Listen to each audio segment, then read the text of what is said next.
Hey YouTube, this is Dean making another vid. If you like my content, please consider hitting the like button. Also, please consider subscribing, as it is very much appreciated.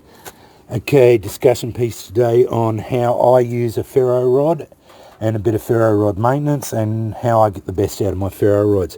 Old news to anyone who's used it before, probably going over old stuff, but yeah, it's good to go over these things occasionally too. We all learn from the community, and we should rehash these things every now and again. It's good to go over things and go through them again, because you forget things, you get into old habits, you get into new habits, you don't do it. It just happens. Also, new people coming into the hobby probably have learned a bit off watching shows and that, and you're probably not picking up the best ideas of some things, Survivor and all that, whatever. They're probably not going to show you how to do it properly. A lot of YouTube stuff will show you how to do it properly, but some of it won't. This is how I do it, and I am by no means an expert, but I have been fooling around with these things for a while now, and I can get pretty good sparks out of a ferro rod, and I do fat wood every week. I learned how to do this by practicing it, and I can get like fat wood, normal stuff, not just fat wood, but most stuff within 1 or 2 strikes pretty easily. It's if you do these things and just go at it. My best piece of advice is go big. Get a big ferro rod. The bigger they are, the better sparks they're going to throw. I like softer rods. Nathan 4071 probably sells the best rods on the market. They're expensive here in Australia because you're going to pay for shipping is half the price of the rod. So if the rod cost you $30, shipping's going to cost you $30 to get it, so it's going to be a $60 purchase. But that's just the reality of living here in Australia. This rod cost me $50, but it was a 10-inch by half-inch diameter rod. I've had it for 2 years. Been using it pretty solidly for 2 years, and I've used that. I've still got half the rod left, and it has served me very well. I like a softer rod. They seem to work really well for me, but other people have like other rods. I put my own handles on them. I like these type of handles because you can take them off. I can just take that handle off. I just paracord weave them. It's a Cobra weave. You just weave it onto it. It doesn't slip around or anything. It does get a little bit dirty, but you just weave it on there, and then when you want to take it off, put it on the other side, no dramas. This is actually fire cord, so it's got the tinder inside it. This isn't, but that is. Chatter marks, mainly through the ridges you get in it. It is through poor technique. If you're using your rod properly, you pretty well don't get chatter marks in it. If you do get chatter marks in it, they do come occasionally. I even get them in there, but it's from going too fast and bouncing. Just get yourself a file. It's just one of my old Wilt shears. It's probably burned out, but you just get it and file it out. Wears the rod out a little bit, but takes all the chatter marks out. There's a few there.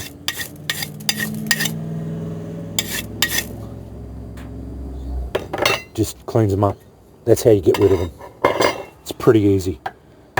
How I use a rod: put your tinder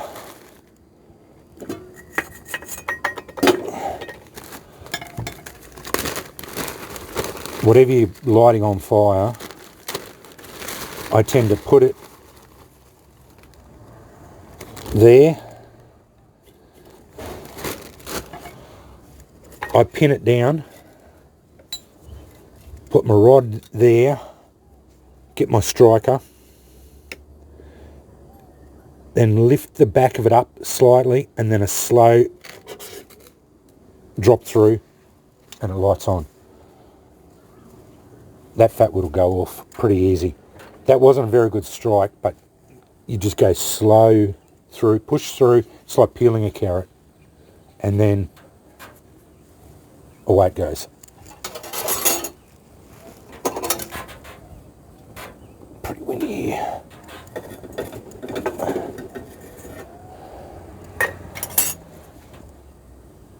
The other thing I should have mentioned, get yourself a high-speed striker. High-speed steel lathe bit off eBay. They cost about $10 Aussie. That's a 200mm by 6mm by 8mm. They come with really sharp 90-degree edges. They rip.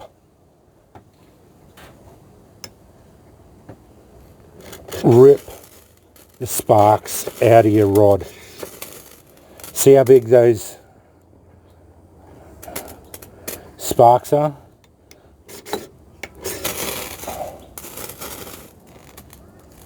That's what, those globs are burning holes in my thing because I'm scraping, literally scraping bits of ferro off there because I'm going slow. That'll set your just about anything on fire.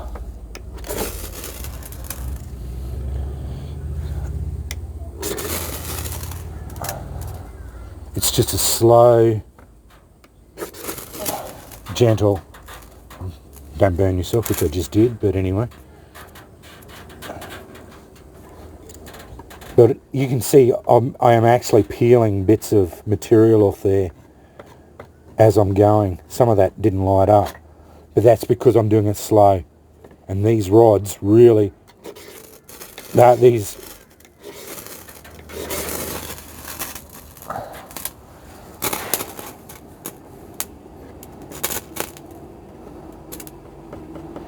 that sparking is because there was little bits left over.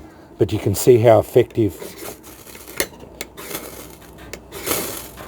that slow, gentle sparking is. But that, as I said, doing it that way is going to eat your rod up. But the best way to do this is to buy a rod, sacrifice $50 and just practice. Buy a rod and burn one out. Cost you $50, but you're going to learn a hell of a lot by the end of that. It'll be several thousand strikes, but you'll know how to do it by the end of it. But if you're watching my Fatwood Fridays, I very rarely do more than 2 or 3 strikes, but I tend to be a bit rushy too. So as I said, we all get into bad habits.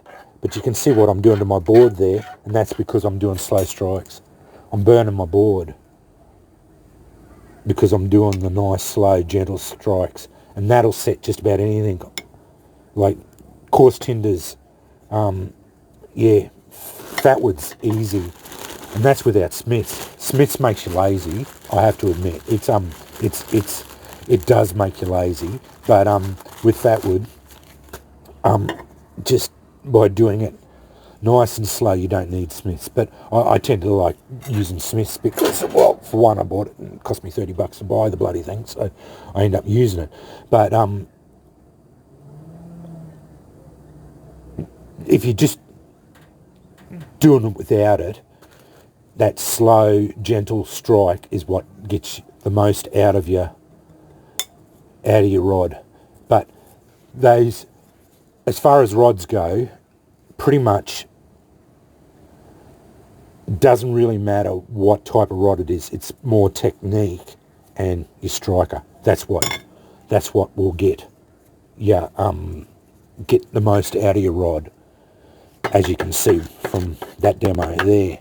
And yeah, and as I said, buy a rod, sacrifice it, and learn. Just sit there and burn burn one out, spend a week setting fire to whatever you can find.